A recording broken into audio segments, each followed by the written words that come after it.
I'm really honored to be invited to speak to you all.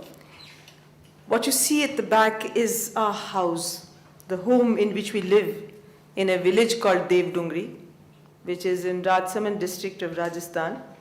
It's on the National Highway number 8, which connects Delhi to Udaipur. But we live as our forefathers must have lived many, many years ago. Nothing much has changed, and in that village, living there in the last 24 years, we have learned all over again how village realities have to be reassessed and understood, and how things have to be shaped. And people have taught us again how to comprehend that reality and how to go ahead with real, genuine planning. And it's in that house, beyond this little gate, sitting on a little wooden, mud-plastered platform, which we call an angan in Hindi in northern India, that we realized that we must ask to see the panchayat records in 1993-94.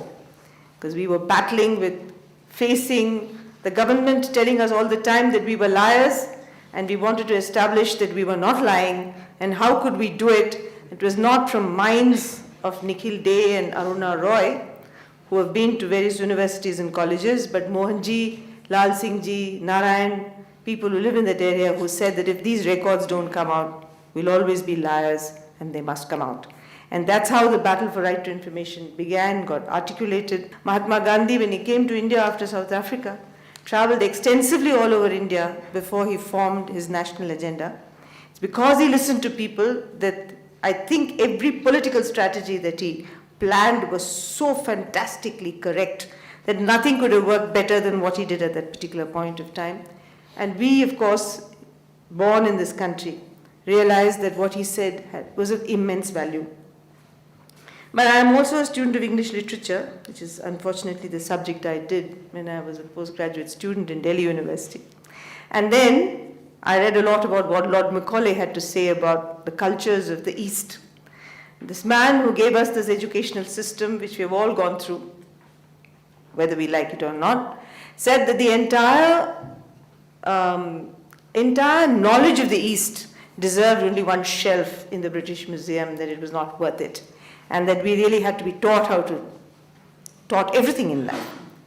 And it's his system of education, which came to this country many years ago, which actually came to make sure that we didn't become bigger than ourselves, and that we were kept in place, and that the system would not make us ask questions, but become quiet absorbers of information that were given to us, that we still follow. And no independent government in this country has changed that particular system.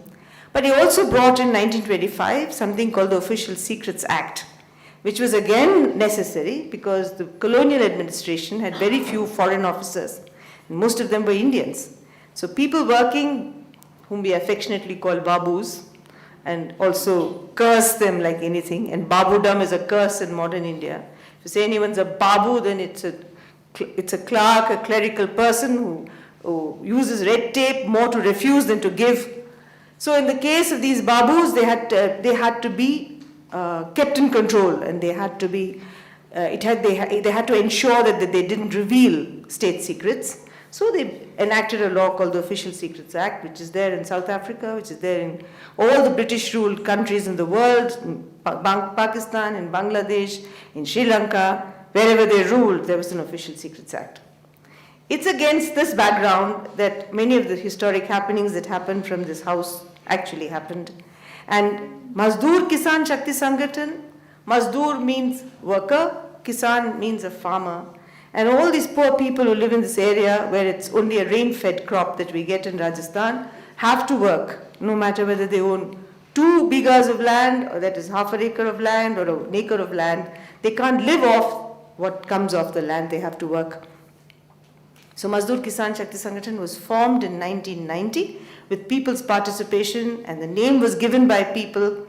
And it was 100 people who decided that this organization should be formed, because we had won a land battle before this, in which all the local upper caste rulers, erstwhile rulers of Rajasthan, the Rajputs, got together to really take away what was surplus land. In India, there was a law which said that any land which was more than a certain amount, if people owned more than that amount of land, the surplus land was surrendered to the government. But this particular man in a village called Sohangarh, Tal, felt that this land which was surrendered was still his.